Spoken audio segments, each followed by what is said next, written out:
Bonjour, je m'appelle Yann, bienvenue sur notre chaîne 9e Dimension. La Légion d'État profond d'Obama, composée de 8000 cadres gouvernementaux hautement rémunérés et qui ont volé l'Amérique, aura presque réussi. Trump, telle une réincarnation de Lincoln et Patton, vient-il avec une mission? Le 6 janvier 2021 sera un jour très important, car les patriotes américains se rendront à Washington DC.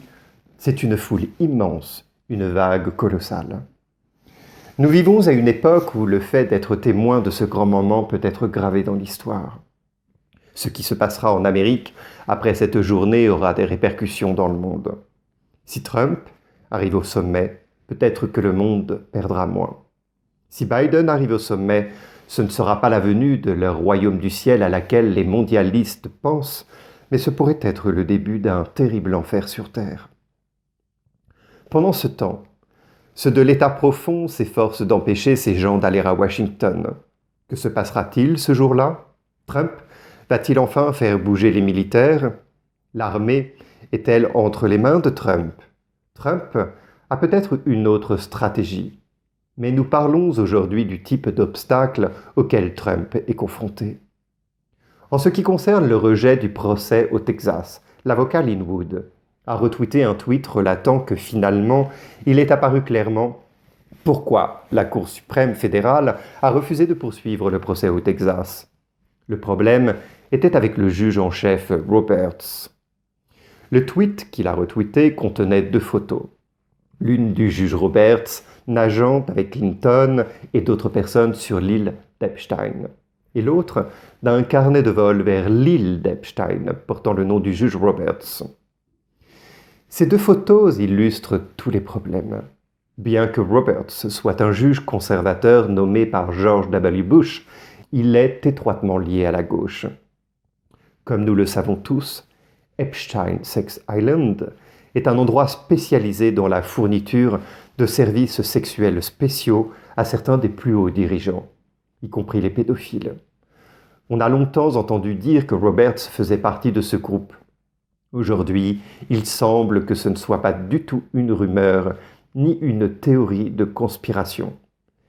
La défection du gouverneur de l'État rouge, le silence des juges conservateurs et la révolte du leader de la majorité au Sénat, M. McConnell, nous montrent qu'il y a vraiment beaucoup de crocodiles dans ce marais, et que certaines personnes pensent qu'elles savent ce qu'elles font, que le président Trump est trop faible pour ne pas agir. Comme vous pouvez le voir sur Internet, les partisans de Trump sont très inquiets. Mais la chose la plus utile à faire pour aider le président Trump est, à notre avis, d'essayer de diffuser la vérité pour que plus de gens puissent comprendre et ensuite faire le bon choix. Nous ne pouvons pas imaginer l'ampleur des forces obscures auxquelles le président Trump est confronté. Et certains disent « Mais pourquoi Trump ne mobilise pas ses troupes ?» Si les choses étaient aussi faciles à résoudre, alors la situation ne serait pas aussi désastreuse qu'elle ne l'est aujourd'hui, je vous assure. Et nous ne parlerions pas de guerre entre le bien et le mal. Jusqu'à présent, nous n'avons vu que quelques défections individuelles de conservateurs. Et ce n'est qu'une petite partie. Il y a même une armée noire indépendante d'Obama au sein du gouvernement américain. Nous savons qu'il existe de nombreuses agences à 3 lettres au sein du gouvernement américain, telles que la CIA, le FBI, la FDA, la SEC et l'IRS. Mais il y a une agence à 3 lettres qui est rarement mentionnée dans les médias. Cette agence s'appelle le Senior Executive Service, SES, qui a été créé par le président Carter en 1979 pour attirer des Américains talentueux au sein du gouvernement américain et pour reconstituer la fonction publique américaine afin que le gouvernement puisse disposer d'un flux constant de talents. Les personnes qui servent dans le SES sont l'équivalent dans le civil des généraux. Au grade de lieutenant général, leurs salaires sont très élevés, allant de 130 000 à 200 000 $ par an. Et que font-ils surtout? Ils ont été affectés à divers ministères fédéraux en tant que sorte de gestionnaires professionnels non partisans spécialisés dans la gestion, la mise en œuvre des politiques. Une fois les politiques élaborées, ils sont responsables de leur mise en œuvre. Ce groupe de personnes représente environ 8000 employés du gouvernement fédéral. Il y a plus de 2 millions d'employés fédéraux aux États-Unis. Et ce groupe de personnes se trouve au sommet de la pyramide qui dirige les employés du bas. Le problème est que pendant qu'Obama était au pouvoir, il a commencé à faire quelque chose en remplaçant les patriotes par ses propres personnels parmi ses 8000 employés du SES. Il en a remplacé plus de 6000 personnes avant de quitter ses fonctions. Et ceux qu'il a remplacés n'étaient pas loyaux envers la Constitution et le pays, mais envers les partis et les hommes politiques. Au moment où il a quitté ses fonctions, le personnel du SES était réparti dans l'ensemble du gouvernement fédéral.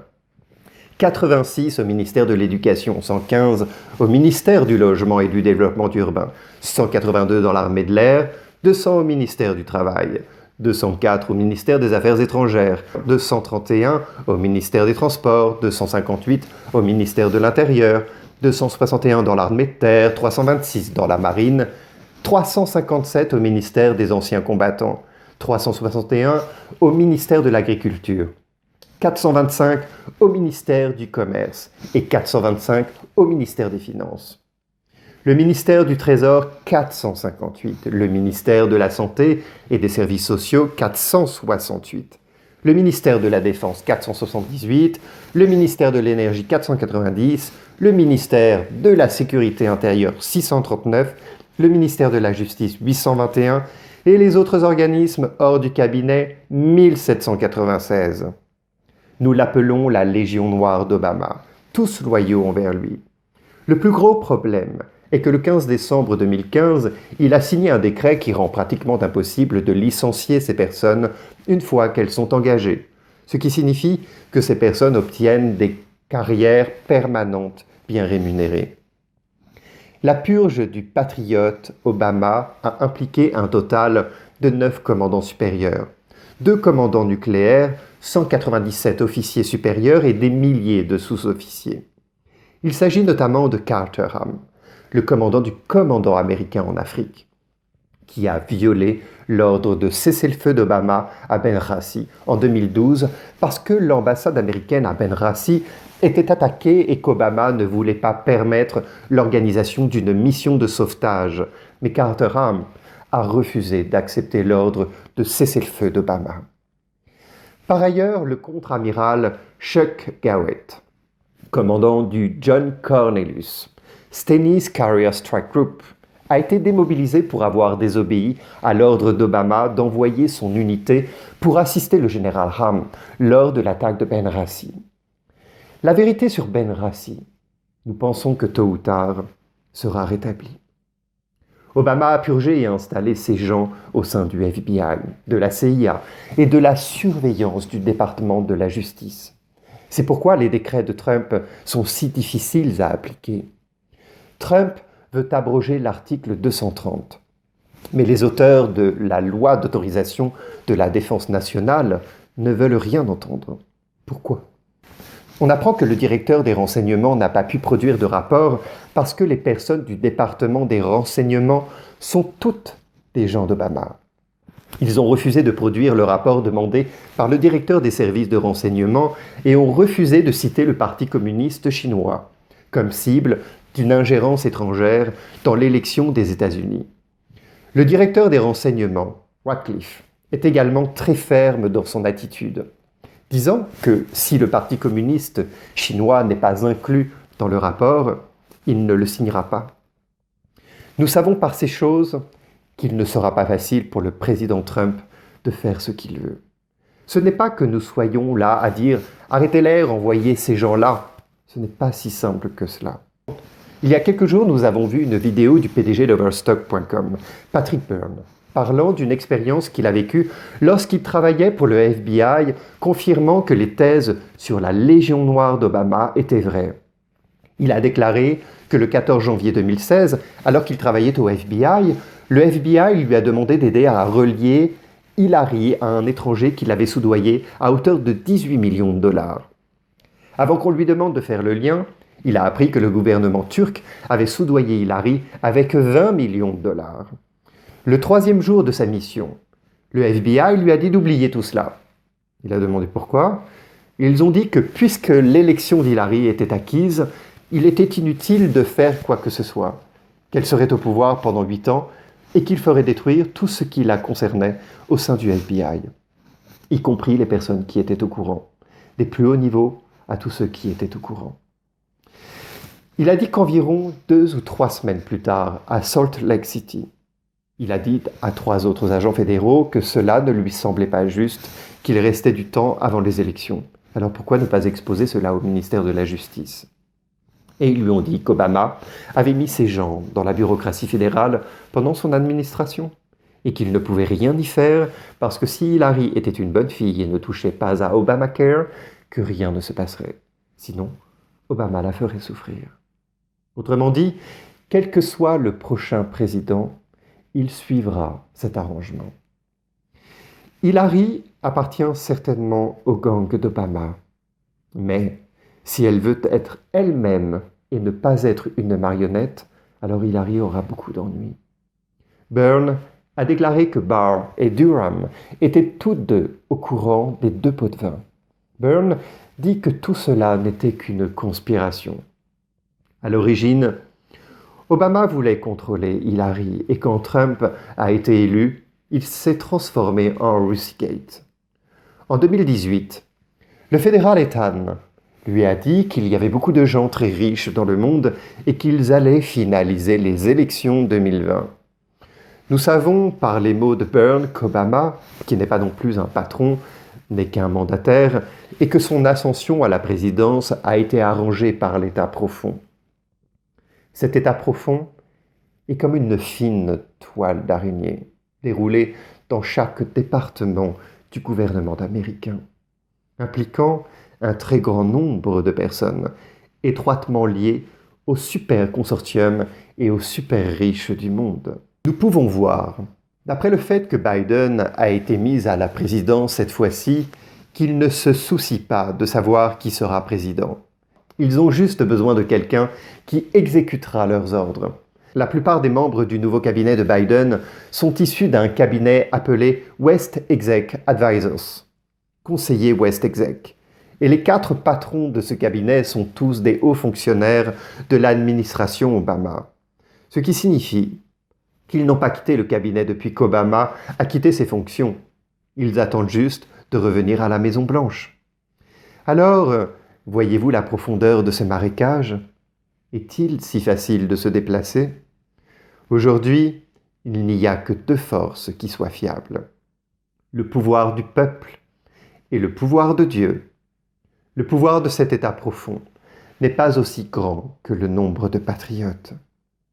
Si les patriotes font un pas en avant, ils ne peuvent pas voler ce pays. Et le résultat final est entre les mains de Dieu.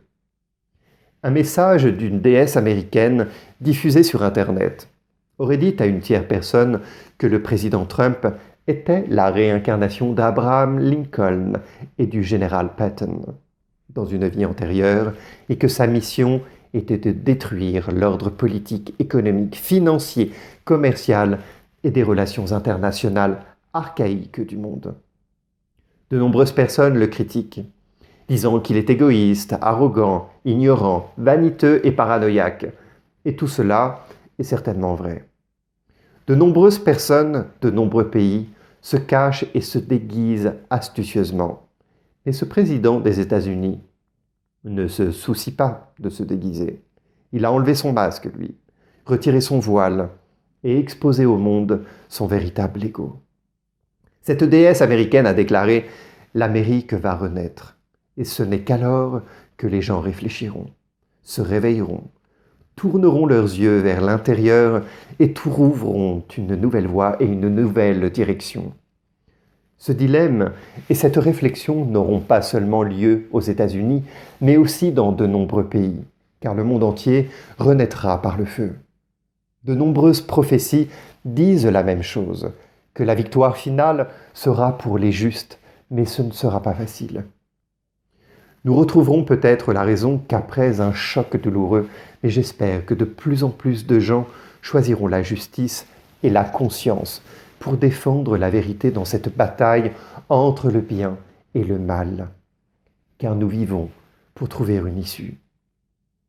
Et enfin, nous souhaitons bonne chance à tous les patriotes qui arrivent à Washington et prions pour que tout se passe bien.